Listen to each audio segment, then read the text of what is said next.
내 공기도 맑고 들고 행복스러 귀하는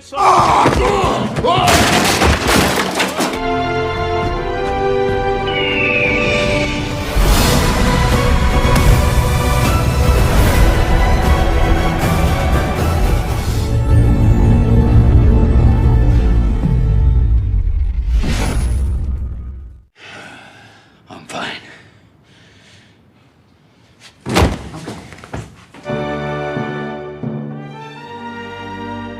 Halo kawan, bagaimana kabar kalian? Saya doakan semoga selalu sehat dan bahagia dimanapun kalian berada.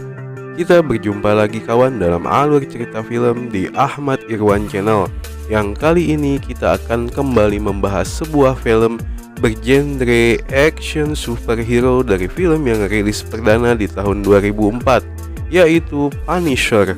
Film yang disutradarai oleh Jonathan Hensleigh ini diperankan oleh banyak bintang-bintang papan atas Hollywood seperti Thomas Jane sebagai Frank Castle alias Punisher, John Travolta sebagai Howard Shane, Rebecca Romijn sebagai Joan, dan banyak bintang terkenal lainnya. Jadi untuk mengetahui seperti apakah keseruan ceritanya, maka tanpa berlama-lama lagi kita langsung saja ke alur cerita filmnya. Pada malam hari di suatu tempat di Florida bernama Tampa, di sebuah tempat bekas pertambangan, beberapa orang terlihat melakukan transaksi pembelian senjata ilegal, yang di antara mereka adalah Bobby, Mikey, dan Otto yang membeli senjata ilegal dari kelompok mafia Rusia. Namun di saat mereka telah saling sepakat, tiba-tiba saja muncul helikopter dari FBI yang disusul dengan kemunculan iring-iringan mobil polisi yang langsung mengepung mereka. Otto yang saat itu mengeluarkan pistol dari balik jasnya diberondong beberapa tembakan oleh para petugas FBI yang langsung membuat Otto tergeletak di tanah. Begitu pula dengan para kelompok mafia Rusia dan Bobby yang tanpa sengaja terkena tembakan saat baku tembak terjadi antara FBI dan kelompok mafia Rusia. Hanya Mikey saja yang saat itu selamat dari baku tembak tersebut. Namun saat jasad para korban sedang dibawa ke ambulans oleh petugas FBI, tiba-tiba saja jasad Otto kembali bangkit dan berbaur dengan para petugas FBI lainnya. Rupanya Otto adalah agen FBI yang menyamar. Dengan nama asli dari Otto adalah Frank Castle, seorang petugas intel FBI elit yang pada saat itu juga rupanya hari terakhir Frank Castle bertugas sebagai agen lapangan. Yang begitu selesai melakukan perpisahan dengan rekan-rekannya, Frank pun segera pergi keluar kota untuk menemui keluarga besarnya. Sedang di tempat lain di sebuah rumah mewah di Tampa, di mana rumah tersebut adalah kediaman dari ayah Bobby yang bernama Howard Shane, yang merupakan seorang mafia terkenal di wilayah Tampa dan sekitarnya. Terkejut ketika mendapatkan kabar kematian putranya, yang setelah itu Shane segera memerintahkan anak buahnya untuk membawa Mikey yang merupakan rekan Bobby ke klub malam milik Howard Shane untuk mengorek informasi langsung dari mulut Mikey. Sedang di kediaman Castle, terlihat istri Castle yang sedang sibuk berkemas barang untuk meninggalkan rumahnya, karena di saat itu mereka akan kembali pindah rumah untuk yang kesekian kalinya ke London setelah Frank menyelesaikan misi di FBI demi keamanan keluarganya. Namun sebelum pindah ke London, Frank dan keluarga kecilnya berlibur ke Puerto Rico, yang di sana berkumpul keluarga besar Frank. Tetapi tanpa sepengetahuan Castle, Howard Shane yang saat itu baru selesai memakamkan putra sulungnya Bobby berhasil mendapatkan data-data pribadi milik Castle dan keluarganya dari orang kepercayaan Howard Shane, yaitu Quentin Glass. Yang setelah itu istri dari Howard Shane, Livia, langsung memerintahkan Quentin untuk membantai habis semua keluarga besar Castle yang saat itu sedang berlibur di Puerto Rico. Yang keesokan paginya di sebuah pulau di Puerto Rico, rombongan anak buah Howard Shane yang bersenjata lengkap mendarat di tepi pantai pulau tersebut, dipimpin langsung oleh anak bungsu Howard Shane, John, dan Quentin Glass. Mereka pun mengepung pulau tersebut dari berbagai arah.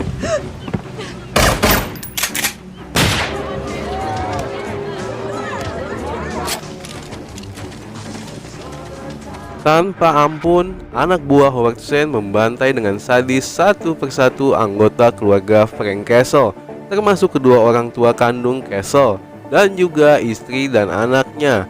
Castle pun yang berusaha sekuat tenaga melakukan perlawanan pun tidak berdaya dalam menghadapi anak buah Howard Shane, yang berakhir dengan Castle dieksekusi mati oleh John di tepi dermaga, yang kemudian dermaga tersebut dibakar oleh Quentin Glass. Namun ajaibnya Castle berhasil selamat dari serangan tersebut dengan luka di dadanya yang terus mengeluarkan darah dan membuatnya kritis. This time they're not blanks.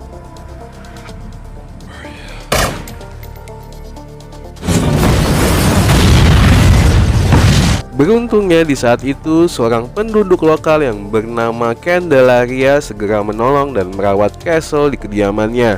Sedangkan kembali di kota, di klub malam milik Howard Shane, Shane bersama keluarga dan anak buahnya mengadakan pesta besar di klub tersebut untuk merayakan kematian Castle dan keluarganya. Yang di klub tersebut terlihat Mikey yang kini menjadi valet parkir di klub tersebut. Setelah beberapa waktu berlalu, Castle yang dirawat oleh Candelaria pun sudah kembali pulih dan kembali ke pulau pribadi milik mendiang ayahnya, yang di sana keluarga Castle dibantai habis oleh anak buah Howard Shane. Di sisa-sisa reruntuhan bangunan pulau tersebut, Castle pun mengambil dan membawa senjata-senjata peninggalan ayahnya. Yang setelah itu Castle pun pergi ke kota dan tinggal di sebuah apartemen kumuh di pinggiran kota untuk dijadikan tempat persembunyiannya.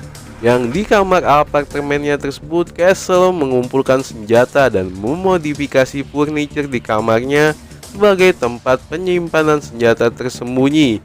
Begitu juga dengan mobil pribadinya yang disulap Castle menjadi kendaraan tempur yang memiliki tameng anti peluru yang disiapkan Castle untuk menghadapi bahaya yang akan datang. Kegiatan Castle yang dilakukan sepanjang minggu tersebut membuat 3 orang tetangga Castle, yaitu Joan, Dave, dan Bampo, kebingungan dengan aktivitas tidak biasa Castle. Yang di malam berikutnya, Castle pun mulai menjalankan rencana pertamanya dengan menculik dan menginterogasi Mikey secara mendalam di persembunyian Castle. Mikey yang saat itu digantung terbalik oleh Castle terlihat sangat ketakutan, dan dengan menggunakan sedikit trik interogasi, Castle berhasil membuat Mikey bernyanyi mengenai segala selak-beluk kehidupan kelompok Howard Shane dan keluarganya. Setelah mengetahui segalanya dari Mikey, Castle pun mulai memata-matai satu persatu kehidupan sehari-hari dari individu-individu kelompok Shane. Yang setelah itu Castle pun mengirimkan batu nisannya ke hadapan Howard Shane di lapangan golfnya sebagai ancaman pertama. Lalu setelahnya Castle pun muncul di hadapan halayak umum untuk menemui bekas atasannya guna mempertanyakan para pembunuh keluarganya yang masih bisa bebas berkeliaran. Tanpa membuang waktu, Castle pun pergi ke gedung tempat pencucian uang haram milik Howard Shane. Yang di sana Castle masuk secara diam-diam ke bagian akuntan gedung yang sedang sibuk memilah-milah uang dari penghasilan bisnis Howard Shane. Kemudian memerintahkan 2 orang pegawai Howard Shane tersebut untuk membuang uang keluar gedung, yang dalam seketika membuat kekacauan di bawah gedung.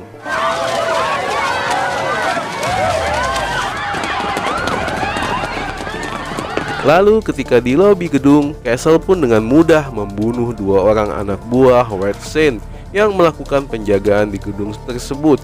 Yang kejadian tersebut membuat heboh kantor-kantor berita di kota Tampa, dan juga pastinya membuat panik Howard Shane beserta klien bisnisnya, karena akibat dari ulah Castle yang membuang uang tersebut dari atas bank Howard Shane. Mereka pun mengalami kerugian yang sangat besar, sekitar 50 juta dolar. Dan karena itu, Howard Shane pun mengirimkan pembunuh bayaran profesional dari Memphis untuk membunuh Castle. Yang ketika Castle sedang melakukan sarapan di resto tempat Joan bekerja, tiba-tiba saja muncul seorang pria tidak dikenal bersetelan rapi dengan membawa sebuah kotak gitar. duduk di dekat Castle dan langsung memainkan sebuah lagu dengan liriknya yang bernada ancaman kepada Castle.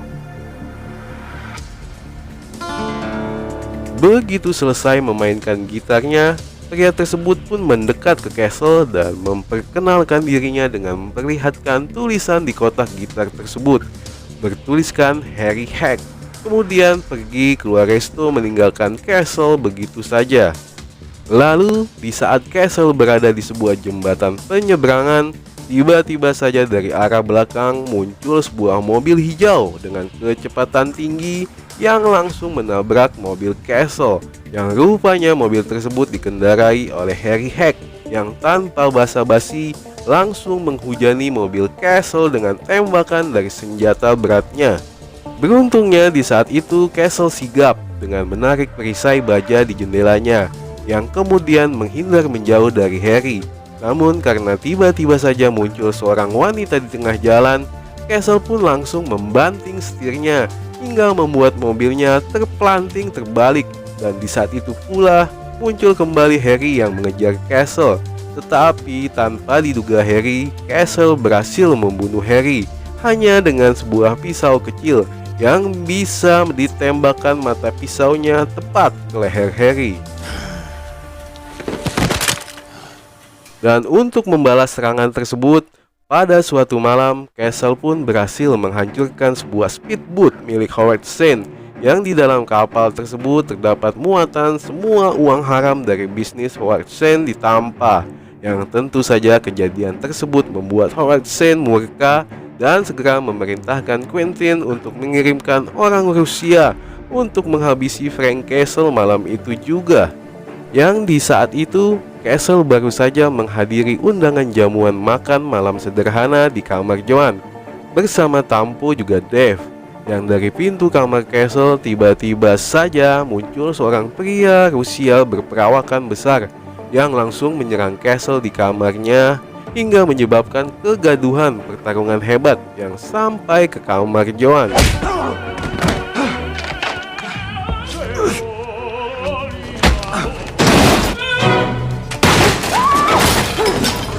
Pria raksasa yang kebal senjata tersebut akhirnya berhasil dikalahkan Castle dengan susah payah dengan cara menjatuhkannya ke lantai bawah.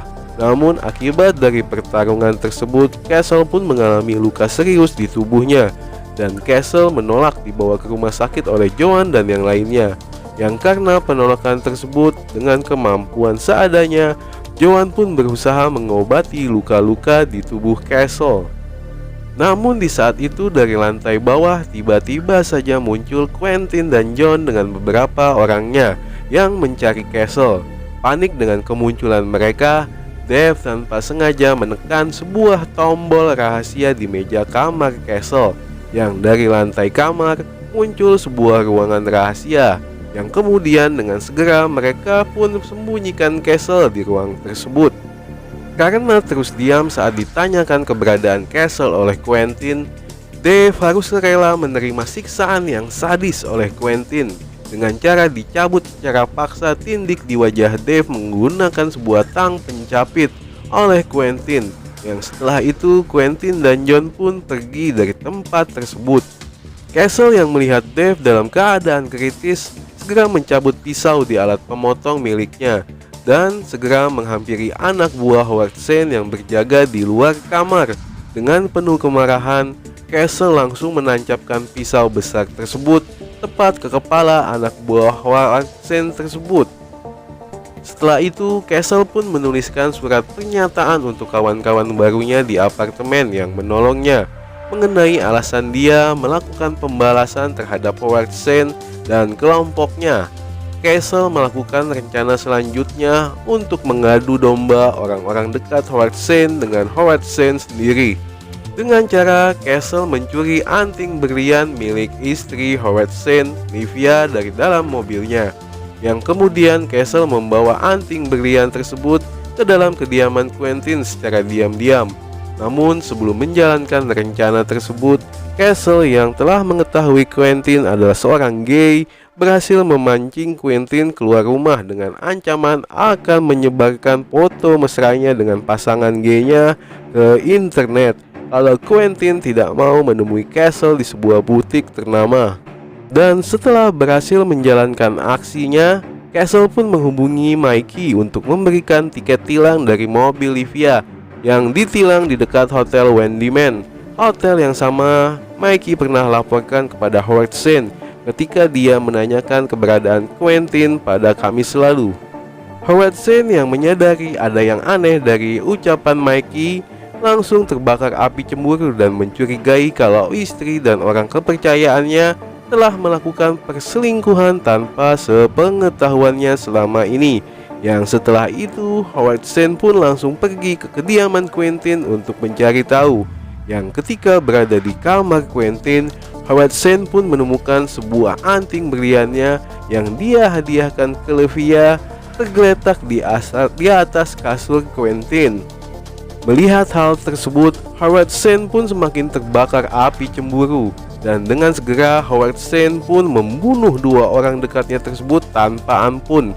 Yang tanpa disadarinya, Howard Zinn telah masuk ke dalam perangkap fitnah yang dilakukan oleh Frank Castle yang dibantu oleh Mikey.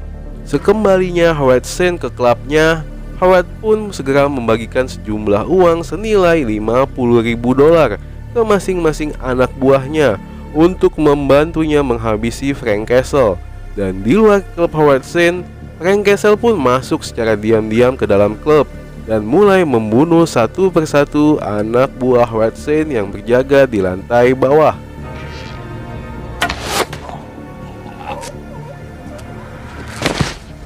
Sedang di lantai atas, Howard Zinn yang saat itu sedang melakukan rapat dengan para bawahannya terkejut dengan sebuah ledakan bom yang Frank Castle letakkan di tempat pendingin minuman. Lalu dengan cepat, Frank Castle pun masuk ke dalam ruang tersebut dan membantai satu persatu anak buah Howard Zinn tanpa ampun, termasuk anak tertua Howard Zinn, Johnny.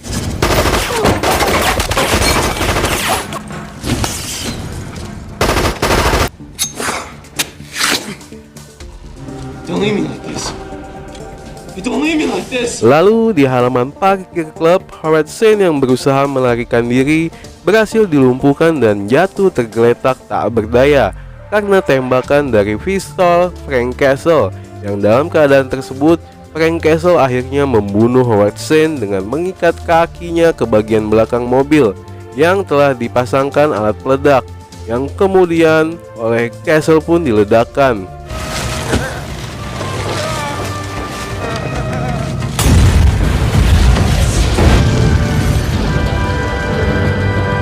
Setelah Frank Castle berhasil menghabisi Howard Zinn dan para pengikutnya, Castle pun kembali ke apartemennya untuk berkemas pergi.